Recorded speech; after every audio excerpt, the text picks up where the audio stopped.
పదవి పోయినా ప్రజలు పొమ్మని తీర్పు ఇచ్చినా చెవిరెడ్డి మాత్రం తన సహజ స్వభావాన్ని వదులుకోలేకపోతున్నాడు. తేగలాగితే డొంక బయటపడ్డట్టు రోజులు గడిచే కొద్దీ మన చెవిరెడ్డి చేసిన చండాలపు పనులు ఒక్కొక్కటిగా బయటపడుతున్నాయి. అధికారాన్ని అడ్డం పెట్టుకుని అధికారుల్ని తన గుప్పెట్లో ఉంచుకొని తను ఆడిందే ఆటగా పాడిందే పాటగా గత 5 సంవత్సరాలు జరిగిన ప్రజా దోపిడీని పులివర్తి నానిగారు బయటపెట్టి ప్రజల మన్ననలను పొందుతారు అని చెవిరెడ్డి తనకు వెన్నతో పెట్టిన విద్యైన డైవర్షన్ పాలిటిక్స్ మొదలెట్టేశాడు.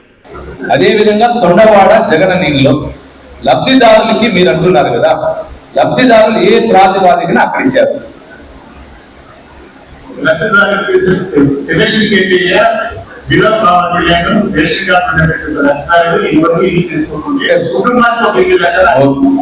ఓకే సార్, సాక్షి విలేకరులకి ఎన్ని ఇచ్చారు? సాక్షి విలేకరులకి ఎన్ని ఇచ్చారు? సాక్షి ఛానల్కి ఎన్ని ఇచ్చారు? బీఆర్ వాళ్ళకి ఎన్ని ఇచ్చారు? వైసీపీ లీడర్లకి ఎన్ని ఇచ్చారు? అది నిజంగా లిస్టు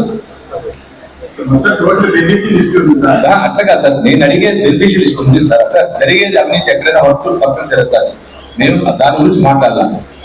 తొండవాడ కాలనీలో మీ దగ్గర ఎవరికి ఇచ్చారు మీకు తెలుసా? రూరల్ మండలం సంబంధించి చంద్రగిరి మండలం సంబంధించి జరుగుతుంది సార్.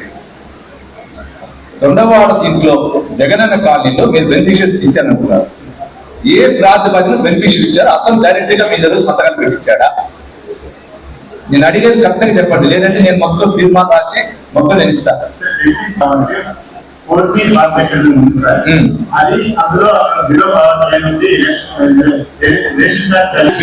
బినామీ పేరుతో పెట్టుకున్న హౌసెస్ ఏం చేస్తాను? నేను మీకు ఐడెంటిఫై చేసి ఇస్తాను. బినామీ పేరుతో పెట్టుకున్న లబ్ధిదారులు ఏం చేస్తారు? ఓకే సార్, ఆ కట్టిన తీసుకోవాలి. నా పాయింట్ గుర్తుపెట్టుకోండి. ఫస్ట్ మామూలులో కాంట్రాక్ట్ శాండ్కి డబ్బు కట్టాడా కట్టలేదా? గ్రావెల్కి డబ్బు కట్టాడా కట్టలేదా? మూడోది వచ్చి ఆ కాంట్రాక్ట్ 75% కంప్లీట్ అయింది, ఇంకా 25% కంప్లీట్ కాదా? 95% పేమెంట్ ఇచ్చారు, దాన్ని నాకు కావాలి. తొండవాడ పంచాయతీలో బినామీ పేరుతో ఉన్న వాటిని నేను ఐడెంటిఫై మీకు ఇస్తా, అది చేయాలి. అదే విధంగా మీరు ఇప్పుడు తిరుపతి రూరల్ మండలానికి సంబంధించినటువంటి హౌసింగ్ ఏర్పేటలో మండలం ఇచ్చారు స్థలాలు, ఏ విధంగా అక్కడ ఇచ్చారు? మంగళంలో ఉన్న ఉమ్మడి మంగళం పంచాయతీ, సప్తగిరి కాలనీ,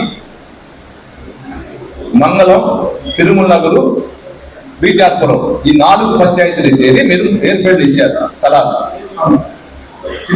అదే చినిగేపల్లి ల్యాండ్స్ మీరు ఏ విధంగా ఇచ్చారు? రెవెన్యూ ఇచ్చారు కదా, రెవెన్యూ ఐడెంటిఫై చేశారు. లబ్ధిదారులను మోసం చేయాలని ఇచ్చారా, లేదా లబ్ధిదారులు మోసం లేకుండా డైరెక్ట్ ఇవ్వాలని ఇచ్చారా? అక్కడ ఆల్రెడీ అర్బన్